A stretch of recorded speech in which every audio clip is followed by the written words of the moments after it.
Día 122 de nuestro diario y hoy el título lo dice todo, ¡ay de ti! Y el Señor, pues ese ¡ay de ti! Lo dice en un momento concreto, a unas personas concretas y bueno, hemos visto pues una imagen al empezar de una palmera. ¿Qué tiene que ver la palmera y el cocotero con el Evangelio de hoy? Pues bueno, vamos a leer la Biblia, vamos a leer el Evangelio de la misa de hoy y vamos a ver al respecto que este cocotero, esta imagen no se nos va a olvidar. Espero, ¿no? Cada vez que veamos o escuchemos lecturas como las de hoy. Lectura del Santo Evangelio según San Mateo. En aquel tiempo se puso Jesús a recriminar a las ciudades donde había hecho la mayor parte de sus milagros, porque no se habían convertido. ¡Ay de ti, Corazín! ¡Ay de ti, Betsaida! Si en Tiro y en Sidón se hubieran hecho los milagros que en vosotras, hace tiempo que se habrían convertido cubiertas de sayal y ceniza. Por eso os digo que el día del juicio les será más llevadero a Tiro y a Sidón que a vosotras. ¿Y tú, Cafarnaúm, piensas escalar al cielo? Bajarás al abismo, porque si en Sodoma se hubieran hecho los milagros que en ti, habría durado hasta hoy. Por eso os digo que el día del juicio les será más llevadero a Sodoma que a ti. Palabra del Señor. Gloria a ti, Señor Jesús. Ay de ti, Corazín, y ay de ti, Betsaida. Ese ay que el Señor dice, ¿no? Hay mucha gente que lo ha interpretado como una amenaza, ¿no? Te vas a enterar cuando te pille, ¿no? Y eso, pues, obviamente corresponde a un Dios del temor, del terror, del castigo, ¿no? Y que, sobre todo, pues, nuestros familiares más mayores, pues, a mí no me ha tocado, pero a ellos sí les metieron y les inculcaron, pues eso, un Dios que premia a los buenos y que castiga a los malos. Y en textos como este, pues se refuerza esa posición, ¿no? Ay de ti, Corazín, te vas a enterar, ¿no? Y tú, Cafarnaúm, piensas escalar al cielo, bajarás al abismo, ¿no? Y es cierto que no es que sea un castigo, es que, como dice el Magnificat, y dice la Virgen María, ¿no? Dice, el Señor ensalza al humilde, ¿no? Y derriba del trono a los poderosos, ¿no? Y os hablaba del cocotero, porque una vez escuché un refrán que me encantó, ¿no? Dice, todo el que sube como palmera, termina bajando como coco. Y es verdad que, lo dice el Señor, tú te quieres encumbrar hasta el cielo, pues te vas a hundir hasta el abismo, ¿no? Porque ahí es donde en nuestra soberbia podemos subirnos hasta el cielo, como Cafarnaúm, ¿no? Que se subió tanto.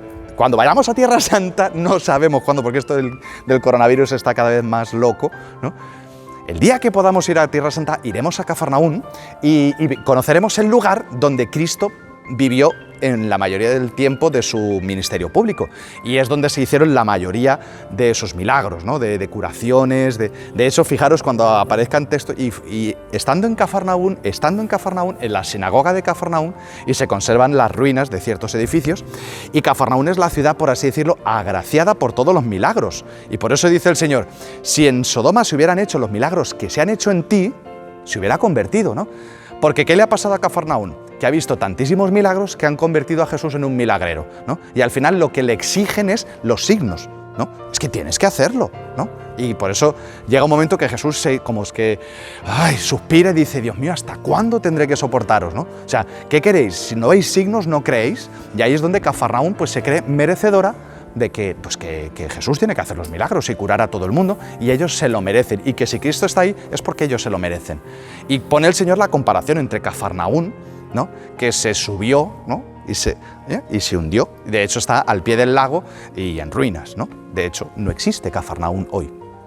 Dice, si en Sodoma se hubieran hecho los milagros contigo, se hubieran convertido.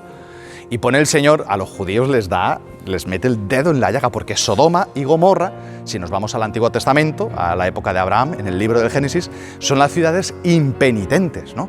De hecho, la palabra sodomía, ¿no? Viene de esta práctica que hacían los habitantes de Sodoma. Y son las ciudades impenitentes que cometían las mayores atrocidades, no solamente en el campo sexual, sino también de la no acogida, ¿no? La falta de caridad, que eso para un judío era impensable. ¿Cómo no acoger al peregrino, al que está viviendo en la calle, etcétera? Y son ciudades castigadas por Dios por no convertirse, no por los pecados que han cometido, sino por no convertirse. Fijaros que dice el Señor, en la introducción del Evangelio, dice que se puso, ¿no?, a recriminar a las ciudades donde había hecho la mayor parte de sus milagros porque no se habían convertido. El Señor no recrimina el pecado. El Señor lo que recrimina es que no nos convirtamos. Es verdad que nosotros en nuestra debilidad y en nuestra cabezonería, que también somos muy cabezones, de pum, quiero coger por ahí y vuelvo y ¿Ponemos ejemplos? Y vuelvo y me emborracho otra vez cuando dije que no lo iba a hacer, y termino en pornografía otra vez, y termino criticando otra vez, y vuelvo a pegar el grito otra vez, y he perdido la paciencia otra vez. O sea, el problema no, el Señor no recrimina el pecado, recrimina el que no se hayan convertido. Y cuando hablamos de conversión muchas veces pensamos que decir, no me he convertido porque todavía sigo pecando. No, si cada vez que caes te vuelves a levantar y vuelves a recurrir a la misericordia de Dios, estás en un proceso de conversión. La conversión no es un acto finalizado, ¿no? Decía, yo me acuerdo, el obispo que me ordenó, decía, ¿cuándo estará una persona convertida y madura? El día que se muera. Es verdad que la conversión no es estática, ¿no? Este retablo que está aquí detrás, de la iglesia de San Mateo, pues lo montaron en su momento hace siglos y ahí está. Y se ha quedado ahí, ¿no? Precioso, ¿no? Como lo podéis ver. Pero nuestra fe no es que ya me he convertido y ya me he convertido para siempre. Me he confesado de este pecado y ya nunca más voy a pecar. Pues es verdad que puede ser que no, pero puede ser que sí. Porque el pecado en nuestra vida, ¿no?, daña nuestro espíritu, ¿no? Por eso es verdad que tiene unas consecuencias. Dios me perdona, pero yo tengo unas consecuencias de reincidencia en ciertos pecados, ¿no? Sobre todo hay pecados que crean adicción, crean vicio. El vicio significa un hecho repetido muchas veces, pues crea repetición del mismo acto, ¿no? O sea, digo todo esto porque hay mucha gente que se viene abajo cuando dice, es que no me he convertido. Digo, no te has convertido del todo, pero estamos en proceso de conversión. El Señor lo que recrimina es que Corazín, Betsaida, Cafarnaún son ciudades que no se han movido ni un milímetro, ¿no? Que han visto milagros, pero su corazón no se ha movido. La conversión significa la palabra metanoia, en griego, cambio de mentalidad. Hay como un clic dentro, como un cambio de chip, donde hay algo como el hijo pródigo, ¿os acordáis que cuando ya estaba con los cerdos, que lo había perdido todo, hay como un clic dentro que dice, volveré donde mi padre. Yo no quiero seguir así, no tengo por qué seguir así. O ver signos y decir, ahí está Dios, ¿no? ¿Qué es lo que le pasó a Cafarnaún? Que veían los signos de Cristo y decían, pero si este es el hijo del carpintero, ¿esto qué? Y no creyeron, aunque vieron milagros. Por eso cuando la gente escuchamos, yo lo escucho muchísimo, ¿no?, que la gente dice, es que Dios no se le puede ver. Y digo, no te preocupes, lo vieron, lo tuvieron viviendo con él y tampoco creyeron, ¿no? O sea que no es cuestión de ver milagros, ¿no? Por eso dice el Señor, si en Tiro y en Sidón, en Sodoma se hubieran hecho los milagros que en vosotras, ¿no? Por eso muchas veces es horroroso, es que no me salía la palabra, subir como una palmera, ponerme por encima de todo el mundo, porque al final termino bajando como el coco, ¿no? Derriba del trono a los poderosos y enaltece a los humildes. Una última reflexión. Corazín, Betsaida, Cafarnaún han despreciado a Tiro, Sidón y Sodoma. Y ahí es donde hay un pecado horroroso que podemos cometer los creyentes, y es el despreciar al que comete ciertos pecados y decir, uy, hay que ver, ¿no? Como aquel fariseo, te doy gracias, Señor, porque no soy como, ¿no? Y es verdad que no le voy a aplaudir la gracia, pero yo no soy quien para despreciar a nadie. Sobre todo por una cosa, porque si esa persona hubiera recibido lo que yo he recibido, esto yo lo vi plasmado, me acuerdo, en el tiempo que estábamos en el seminario en Medellín, íbamos a hacer pastoral a la cárcel de Bellavista, ¿no? Los que sois de Medellín, que estáis viendo estos vídeos, pues sabéis cómo es esa cárcel, ¿no? Y sobre todo cuando te pones a hablar con personas que están en la cárcel y tú dices, si esta persona hubiera recibido lo que yo he recibido en todos los aspectos, o sea, ya no solamente a nivel de la fe, si no hubiera tenido una familia como la he tenido yo, las oportunidades que hemos tenido nosotros, seguramente, si hubiera sido al revés, el que estaría fuera sería él y el que estaría dentro sería yo.